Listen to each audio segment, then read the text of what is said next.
Hello சாம்ப்ஸ். இந்தியாவில் எங்கேயுமே நடக்காத வினோதமான சம்பவம் நம்ம தமிழ்நாட்டில் நடந்திருக்கு.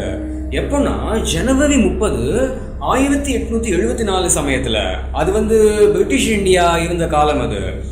அந்த சமயத்தில் தமிழ்நாட்டோட வடலூருக்கு பக்கத்தில் இருக்கக்கூடிய சின்ன கிராமத்தில் நடந்த சம்பவம் இது. அங்கே தான் இந்த வினோதமான சம்பவம் நடந்திருக்கு. என்னன்னா, ஒரு மனுஷன் தன்னோட அறைக்குள்ளே போனார்.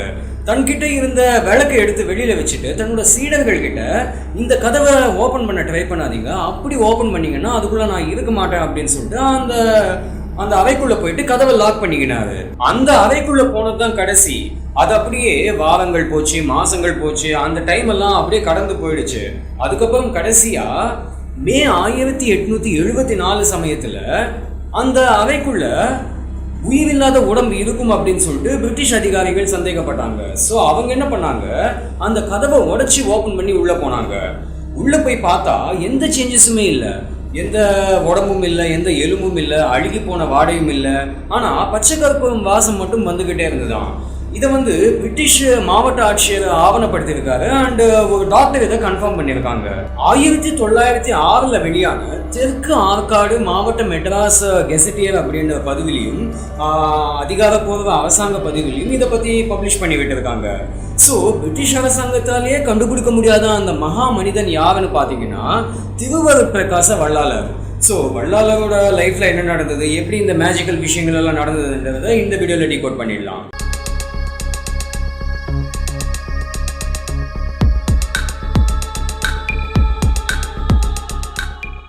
ராமையா பிள்ளைக்கும் சின்னம்மைக்கும் பிறந்த 5வது பையன் தான் இந்த வள்ளலார்.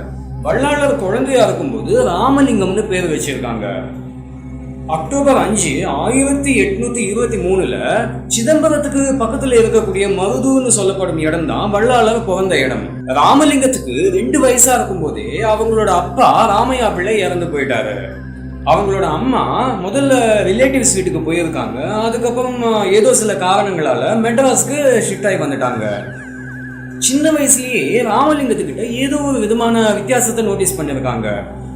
அந்த குழந்தைக்கு 5 வயசா இருக்கும்போது அவங்களோட அப்பா அம்மா அந்த குழந்தைய சிதம்பரம் நடராஜர் கோவிலுக்கு கூட்டிட்டு போயிருக்காங்க. அப்போ சன்னதிக்கு முன்னாடி ஆர்த்தி கொண்டு வந்து காட்டினப்போ அந்த குழந்தை அந்த ஆர்த்தியை பார்த்து கைத்தட்டி சிரிச்சுதான். சுற்றி உள்ளவங்கெல்லாம் அந்த குழந்தை பூசாரியை பார்த்தோ இல்லை அந்த சத்தத்தை கேட்டோலாம் சிரிக்கல, அந்த ஒளியை பார்த்ததும் தான் அந்த குழந்தை கைத்தட்டி சிரிக்குது அப்படின்னு சொல்லியிருக்காங்களாம். மெட்ராஸ்ல மற்ற பசங்கள்லாம் படிச்சுக்கிட்டும் விளையாடிக்கிட்டும் இருந்த காலகட்டத்தில் இந்த ராமலிங்கம் மட்டும் விசித்திரமான விஷயங்களை பண்ண ஆரம்பிச்சிருக்காரு. தன்னோட அறைக்குள்ள ஒரு கண்ணாடியை வச்சு அந்த கண்ணாடி முன்னாடி ஒரு விளக்கு வச்சு அந்த கண்ணாடி முன்னாடி உட்காந்துக்கிட்டு அந்த ஒளியை பார்த்து தியானம் பண்ண ஆரம்பிச்சிருக்காரு. ஒரு ஜோதி, ஒரு பிம்பம், முன்னாடி ஒரு சின்ன பையன். இங்க இருந்துதான் எல்லா வினோதமான சம்பவங்களும் ஸ்டார்ட் ஆகியிருக்கு. வள்ளலாரோட வாலிப வயசுல செம்மையான கவிதைகள் எல்லாம் எழுதி பட்டைய கிளப்பி இருக்காரு. அந்த கவிதைகள் எல்லாம் சாதாரண கவிதைகளே இல்லை, அவ்வளோ அழகான தெய்வீகமான ஆழமான வரிகள் கொண்டது. வள்ளலாரை விட 2 மடங்கு வயசான கவிஞர்கள் எல்லாம் அதை பார்த்து மெய் மறந்து போயிருக்காங்க. சில பேர் லைட்டா பொறாமப்பட்டிருக்காங்க. அதுக்கு காரணம் என்னன்னா, வள்ளலார் எந்த சம்ஸ்கிருதமும் படிக்கல, எந்த பழங்கால தமிழ் இலக்கியமும் படிக்கல. பொதுவா எல்லாருக்கும் இருக்கக்கூடிய அந்த ஆசானும் வள்ளலாருக்கு கிடையாது. தனிச்சியா எல்லாத்தையும் கத்துக்கிட்டு அந்த கவிதைகள் எல்லாம் செம்மையா ஃப்ரேம் பண்ணி விட்டுருக்காரு. இதை பார்த்துட்டு வள்ளலார் வாழ்ந்த வாழ்க்கை முறை அண்ட் அந்த அழகான தெய்வீகமான கவிதைகள் அண்ட் மற்றவங்களுக்கு போதிக்கும் அந்த விஷயங்களை போதிக்கும் அந்த விதம், இது எல்லாத்தையும் பார்த்துட்டு அம்புட்டு பேரும் வள்ளலாரை ஒரு ஞானியா ஏத்துக்கிட்டாங்க. இப்போ நமக்கு தோணும், ஞானிகள் அப்படின்னாலே இப்படிதானே, ஏகப்பட்ட ஞானிகள் இப்படிதானே வாழ்ந்திருக்காங்க, அதுல வள்ளலார் மட்டும் என்ன ஸ்பெஷலா அப்படின்னு சொல்லிட்டு நமக்கு தோணும். பட் மற்ற ஞானிகளோட முனிவர்களோட கம்பேர் பண்ணும்போது வள்ளலார் கொஞ்சம் தன்னிச்சையான ஸ்பெஷல் தான். ஏன்னா இப்போ எந்த ஞானியாகட்டும் எந்த முனிவராகட்டும் ஒன்று சிவனை வேண்டி தவம் செய்வாங்க, இல்லைன்னா மகாவிஷ்ணுவை வேண்டி தவம் செய்வாங்க. ஸோ சிவனா மகாவிஷ்ணுவா அப்படின்ற அந்த டைவர்ஷன், அந்த டிவிஷன் அங்கே கிரியேட் ஆகுது. அப்படிதான் சைவிசம் வைஷ்ணவிசம் எல்லாம் கிரியேட் ஆச்சு. பட் வள்ளலாரோட கான்செப்ட் படி கடவுள் அப்படின்றது கோவில்லையோ சிலையிலையோ எல்லாம் கிடையாது அப்படின்னு சொல்லிட்டு ஆணித்தனமா சொல்லியிருக்காரு. கடவுள் அப்படின்னா அது ஒரு ஒளி அப்படின்னு சொல்லியிருக்காரு. சும்மா கவிதைக்காக அடிச்சு விட்ட கான்செப்ட் எல்லாம் கிடையாது. இது உண்மையிலேயே எல்லாத்தையும் எல்லாரையும் வாழ வைக்கும் அந்த ஜீவகாருண்ய ஒளி தான் கடவுள். கடவுள். ஸோ அக்கார்டிங் டு வள்ளலார், கடவுள் அப்படின்றது அருட்பெரும் ஜோதி அப்படின்னு சொல்லியிருக்காரு. அதுக்கான வழியோ வழிபாடோ சடங்கோ புனித பயணமோ எதுவுமே கிடையாது. ஜீவகாருண்யம் மட்டும்தான் கடவுளை நோக்கி பயணம் செய்யக்கூடிய வழி அப்படின்னு சொல்லியிருக்காரு. உயிரினங்களுக்கு செய்யக்கூடிய சேவை தான் முக்திக்கான வழின்றது தான் வள்ளலாரோட முதன்மை கொள்கை. நீங்க பாத்தீங்கன்னா மற்றவங்களை விட வள்ளலார் யோசிக்கும் திறன் வந்து கொஞ்சம் வித்தியாசமான ஆங்கிள் இருக்கும். இப்போ மரணம் அப்படின்றது இயற்கையான ஒண்ணு அப்படின்னு சொல்லிட்டு பொதுவாகவே சொல்லுவாங்க. பட் அக்கார்டிங் டு வள்ளலார், மரணம்ன்றது இயற்கையானதே கிடையாது. மனித வாழ்க்கையின் முதல் கடமையே அந்த மரணத்துக்கு எதிராக போராடுறது தான் அப்படின்னு சொல்லிட்டு வள்ளலார் சொல்லியிருக்காரு. 1858 வள்ளலார் வந்து சென்னையை விட்டு வெளியில போயிருக்காரு. நான் முதல்ல சொன்ன பாத்தீங்களா, வள்ளலாரோட அம்மா சின்னம்மை வந்து முதல்ல ரிலேட்டிவ்ஸ் வீட்டில் தங்கினாங்க, அதுக்கப்புறம் சென்னைக்கு வந்துட்டாங்க அப்படின்னு சொல்லி. ஸோ அது எப்போ நடந்ததுன்னா, வள்ளலார் பிறந்தது 1823. வள்ளலாரோட அப்பா இறந்து போனது 2 வருஷம் கழிச்சு, ஸோ 1825. ஸோ மேக்ஸிமம் 1827 சென்னைக்கு வந்துட்டாங்க. ஸோ 1827 1858 வரைக்கும் சென்னையில் தான் வசிச்சிருக்காங்க. அப்ராக்சிமேட்லி 30 வருஷம். ஸோ அந்த 30 வருஷம் கழிச்சு வள்ளலார் வந்து சென்னை 58 வள்ளலார் சென்னையை விட்டு வெளியில் போய் வடலூருக்கு பக்கத்தில் இருக்கக்கூடிய சின்ன கிராமத்தில் வசிச்சுக்கிட்டு வந்தார். அங்கே தான் வள்ளலாரோட உடம்புல ஏகப்பட்ட மாற்றங்களை நோட்டீஸ் பண்ணியிருக்காரு. அதை பற்றி 40,000 வரிகள் எழுதி வச்சிருக்காரு. ஸோ அக்கார்டிங் டு வள்ளலார், மனித உடம்புல 3 கட்ட மாற்றங்கள் அடையும் அப்படின்னு சொல்லிட்டு அதுல மென்ஷன் பண்ணியிருக்காரு. வள்ளலாரோட அந்த 3 கட்டங்கள் என்னன்னு பார்த்தோம்னா, முதல்ல சுத்த தேகம், தி பெர்ஃபெக்ட் பாடி, ஆன்மீகத்தால சுத்தமாக்கப்பட்டு அப்படியே அந்த உடம்பு வந்து தங்க நிறத்துல வீசுமா, எப்பவுமே இளமையோட இருப்பாங்களாம். அண்ட் பஞ்சபூதங்களாலையும் அந்த உடம்பை ஒண்ணுமே பண்ண முடியாதான். அடுத்து பிரணவ தேகம், the body of grace and light, தொட்டு உணர முடியாது, அழிக்கவே முடியாது, இயற்கை சீற்றங்களால பாதிக்கப்படாத உடம்பு. அடுத்து ஞான தேகம், தி பாடி ஆஃப் விஸ்டம், ஆன்மீகத்தோட இணைஞ்ச நிலை தான் இந்த ஞான தேகம். இதெல்லாம் கேட்கும்போது ஏதோ ஆன்மீக கவிதை போல இருக்கு அப்படின்னு சொல்லிட்டு சில பேருக்கு தோணலாம். பட் வள்ளலார் சுற்றி இருக்கக்கூடியவங்க பார்த்த விஷயங்கள் என்னன்றது இப்ப பார்க்கலாம். ஒரு தடவை வள்ளலார் தன்னோட சீடனோட ஒரு இடத்துக்கு போனப்போ செம்மையா வெயில் அடிச்சுக்கிட்டு இருந்தது. அப்போ அவங்க அந்த வெயில நின்றுக்கிட்டு இருக்கும்போது அந்த சீடன் வந்து வித்தியாசமான விஷயத்த நோட்டீஸ் பண்ணியிருக்கான். என்னன்னா, வள்ளலாரோட நிழல் வந்து தரையில விழவே இல்லை. இப்போ பொதுவாகவே செம்மையான வெயில நிற்கும் போது நம்மளோட நிழல் வந்து தரையில விழும் இல்லையா? ஆனா வள்ளலாரோட நிழல் வந்து தரையில விழலை. இதை அந்த சீடன் மட்டும் நோட்டீஸ் பண்ணல, அந்த இடத்த சுற்றி உள்ள மக்களும் அதை நோட்டீஸ் பண்ணியிருக்காங்க.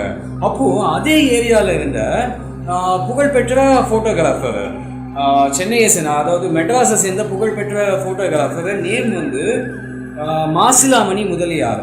அவர் வந்து என்னடா இது நிழல் வந்து தரையில விழவே இல்லை அப்படின்னு சொல்லிட்டு சரி போட்டோ எடுக்கலாம் அப்படின்னு சொல்லிட்டு போட்டோ எடுத்திருக்காரு. அந்த போட்டோல வள்ளலாரோட உடம்பு படவே இல்லை, வெறும் ஆடை மட்டும்தான் அந்த போட்டோல இருந்தது. இது என்னடா இது உடம்பே இல்லை ஆடை மட்டும்தான் வருது அப்படின்னு சொல்லிட்டு 8 தடவை ரிப்பீட்டடா போட்டோஸை எடுத்து பார்த்துருக்காரு. அந்த 8 போட்டோஸ்லையும் வள்ளலாரோட உடம்பு இல்லை, ஆடை மட்டும்தான் இருந்தது. இதுக்கு அந்த சீடன் கொடுத்த எக்ஸ்பிளனேஷன் என்னன்னா, வள்ளலாரோட உடம்பு வந்து அப்பவே ஒளியா மாறிடுச்சு, அதனால தான் வள்ளலாரோட உடம்பு அந்த போட்டோஸால கேப்சர் பண்ண முடியல அப்படின்னு சொல்லிட்டு அதுக்கு எக்ஸ்பிளனேஷன் கொடுத்துருக்காரு. இது நம்ப முடியுதோ இல்லையோ, ஆனா இன்னைக்கும் அந்த புகழ்பெற்ற போட்டோகிராஃபரோட 8 தோல்வி முயற்சிகளோட போட்டோஸ் வந்து இன்னைக்கும் ஆவணத்துல இருக்கு. இன்னொரு சம்பவம் என்னன்னா, வள்ளலார் தன்னோட சீடர்களோட சிதம்பரத்தை விட்டு ஒரு தடவை திரும்பி வரும்போது செம்மையா மழை பெஞ்சிருக்கு. அப்போ அந்த மழையில எல்லாருமே நினைச்சிட்டாங்க, ஆனா வள்ளலார் மட்டும் சுத்தமா நினையவே இல்லை. இன்ஃபேக்ட் வள்ளலாரோட உடம்புல அந்த மழை துளிகள் படும்போது வள்ளலாரோட உடம்புல இருந்து வெளியில வரக்கூடிய அந்த வெப்பத்தினால அந்த மழை துளிகள் எல்லாம் ஆவியா எவாபரேட் ஆயிடுச்சு அப்படின்னு சொல்லிட்டு அந்த வள்ளலாரை சுற்றி உள்ளவங்க அதை பற்றி சொல்லியிருக்காங்க. அடுத்து இன்னொரு சம்பவம் என்னன்னா, வள்ளலாரோட சீடர்களில் ஒரு சீடனுக்கு டவுட் ஒன்று வந்திருக்கு. என்னன்னா, வள்ளலார் ஏன் எப்பவுமே தலையில துணியை ஒன்று கட்டி வச்சிருக்காரு அப்படின்னு சொல்லிட்டு அந்த சீடனுக்கு டவுட் வந்திருக்கு. அந்த சீடனுக்கு இது போல டவுட் வந்திருக்கு அப்படின்னு சொல்லிட்டு வள்ளலாருக்கு தெரிஞ்சு போச்சு. ஸோ அந்த சீடனை கூப்பிட்டு, உனக்கு ஏன் என் தலையில துணியை கட்டியிருக்கா அப்படின்னு தானே தெரியணும் அப்படின்னு சொல்லிட்டு, சரி நான் துணியை ஓப்பன் பண்ணுறேன் அப்படின்னு சொல்லிட்டு தலையில இருந்த துணியை எடுத்துட்டாரு. அப்போ வள்ளலாரை சுத்தி ஒரு ஒளி வட்டம் அந்த தலையில சுத்திக்கிட்டு இருந்தது. அந்த ஒளியை பார்க்கறதுக்கு தாங்க முடியாம அந்த சீடன் மயங்கி போட்டு விழுந்திருக்கானா. இந்த சம்பவம் நடந்திருக்கு. சயின்டிபிக் எக்ஸ்பிளனேஷன் கொடுக்க முடியாத அளவுக்கு வள்ளலாரோட உடம்புல சேஞ்சஸ் நடந்துகிட்டு இருக்கும். அந்த சமயத்துல வள்ளலார் இன்னொரு விஷயமும் பண்ணியிருக்காரு. என்னன்னா, மக்களுக்கு சாப்பாடு கொடுத்திருக்காரு. மே 23, 1867 சமயத்தில் வடலூரில் சத்திய தர்ம சாலை அப்படின்னு சொல்லிட்டு ஒன்று ஸ்டார்ட் பண்ணியிருக்காரு. அங்கே இந்த சாதி மதம் இது போல் எந்த பாகுபாடும் பார்க்காம எல்லாருக்குமே பொதுவாக உணவு வழங்கப்பட்டிருக்கு. 1867 பற்ற வச்ச அடுப்பு இன்னைக்கும் எரிஞ்சுக்கிட்டு இருக்கு. இன்னைக்கும் தினசரி நூற்றுக்கணக்கான மக்களுக்கு சாப்பாடு கொடுக்கப்பட்டுக்கிட்டு இருக்கு. எப்போவோ 19ஆம் நூற்றாண்டில் பற்ற வச்ச அடுப்பு இன்னைக்கும் 150 வருஷங்களாக எரிஞ்சுக்கிட்டு இருக்கு. அப்படின்னா அதுலேயே வள்ளலாரோட பவர் என்னன்னு தெரிஞ்சுக்கலாம். அக்டோபர் 22, 1873 சமயத்தில் மேட்டுக்குப்பத்தில் இருக்கக்கூடிய சித்தி வளாகம் அப்படின்ற தன்னோட சின்ன அறை வீட்டுக்குள்ள கொடி ஒன்று ஏற்றினாரு. அதுக்கு சர்வ சமய சமரச சுத்த சன்மார்க்க கொடி அப்படின்னு சொல்லிட்டு அந்த கொடிக்கு நேமும் வச்சுட்டாரு. அதுக்கப்புறம் தன்னோட அறைக்குள்ளே இருக்கும் அந்த விளக்கை பார்த்து அந்த சீடர்கள்கிட்டையும் மற்றவர்கிட்டையும் அந்த விளக்கை பார்த்து தியானம் பண்ண சொன்னார். அதுக்கப்புறம் அந்த விளக்கை எடுத்து வெளியிலையும் வச்சுட்டாரு.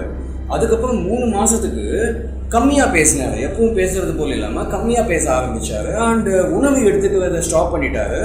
அண்டு தூக்கமும் சுத்தமாக இல்லாமல் போச்சு. அதுக்கப்புறம் நான் முதல்ல சொன்ன அந்த கான்செப்ட் தான். ஜனவரி 30, 1874 சமயத்தில் நடு ராத்திரி அன்னைக்கு அந்த அறைக்குள்ளே போய் அந்த விளக்கை எடுத்து வெளியில் வச்சுட்டு அந்த திண்ணைக்கு வந்து அந்த விளக்கில் இருக்கக்கூடிய திரியை நல்லா சுற்றி விட்டு நல்லா பிரகாசமாக எரிய வச்சுட்டாரு. அதுக்கப்புறம் அந்த அறைக்குள்ளே போய் லாக் பண்ணிக்கிட்டாரு.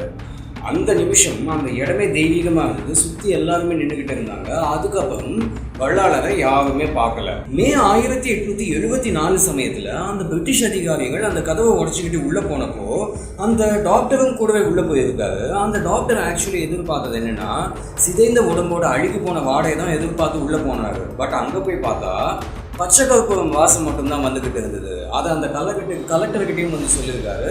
அந்த கலெக்டரும் சுற்றி முற்றி பார்த்தா பச்சை கற்பூரம் வாசம் மட்டும்தான் வந்துக்கிட்டு இருந்தது. எந்த குற்றச்செயலும் இல்லை, எந்த உடம்பும் இல்லை, எந்த தடயமும் இல்லை. அதுக்கப்புறம் 1906 W. ஃப்ரான்சிஸ் ICS எழுதின மெட்ராஸ் மாவட்ட கெசட்டியர் அப்படின்ற பதிவில் இந்த சம்பவத்தை பற்றி பதிவிடப்பட்டிருக்கு. 1874 அந்த அறைக்குள்ளே போயிட்டு லாக் பண்ணிக்கிட்டாருன்னு சொன்னேன் இல்லையா, அந்த அறைக்கு பக்கத்துலேயே இன்னொரு அறையும் இருக்கு. அதை வந்து தியானத்துக்காக பயன்படுத்திக்கிட்டு இருந்தாரு. அதை கொஞ்ச காலத்துக்கு முன்னாடியே இங்கே வந்து லாக் பண்ணிக்கிறதுக்கு கொஞ்சம் காலத்துக்கு முன்னாடியே அந்த கதவை பூட்டி வச்சுட்டாரு. தன்னோட சீடர்கள்கிட்ட இந்த அறையை ஓப்பன் பண்ண கொஞ்ச காலத்துக்கு ஓப்பன் பண்ணாதீங்க அப்படின்னு சொல்லிட்டாரு. அதுக்கப்புறம் வள்ளலாரை பார்க்க முடியல. அந்த கதவும் இன்னும் இருக்குது, அந்த அறையும் இன்னும் இருக்குது. வருஷத்துக்கு ஒரு தடவை வள்ளலார் மறைந்த அந்த நாள், அந்த தைப்பூச நாள் அன்னைக்கு அந்த அறையோட சின்ன ஜன்னலை ஓப்பன் பண்ணப்படுது. உலகம் முழுக்க உள்ள பக்தர்கள் அங்கே வந்து அந்த ஜன்னலுக்கு முன்னாடி உட்காந்து அந்த அறையை தரிசிச்சுட்டு போகிறாங்க. இந்த கான்செப்டே கொஞ்சம் வினோதமாக இருக்குல்ல. எங்கே போனாங்க வள்ளலார்? சமீபத்திய ஆய்வுகளின்படி வள்ளலாருக்கு நடந்த அந்த சம்பவம் வந்து திபெத்திய பௌத்திக மதத்தோட ஒளி உடம்பு அப்படின்ற கான்செப்டோட எக்ஸாக்டாக மேட்ச் ஆகுதுன்னு கண்டுபிடிச்சிருக்காங்க.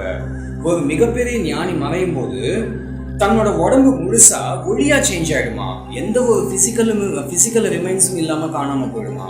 இங்கிலீஷில் ஃபிசிக்கல் ரிமைன்ஸ்ன்னு சொல்லுவாங்க, தமிழில் பௌதிக துகள்கள், எந்த ஒரு பௌதிக துகள்களும் இல்லாமல் காணாமல் போயிடுமா. திபெத்தில் இதை வந்து 10 வருஷத்துக்கு ஒரு தடவை நடக்கலாம்னும் இதுதான் ஆன்மீகத்தோட உயர்ந்த நிலையாக கருதப்படுதுன்னு சொல்லப்பட்டிருக்கு. மனித உடம்பு எப்படி படிப்படியாக தூய ஒளியாக மாறுது அப்படின்றத வள்ளலார் ஆயிரக்கணக்கான வரிகளில் ஆவணப்படுத்தியிருக்காரு.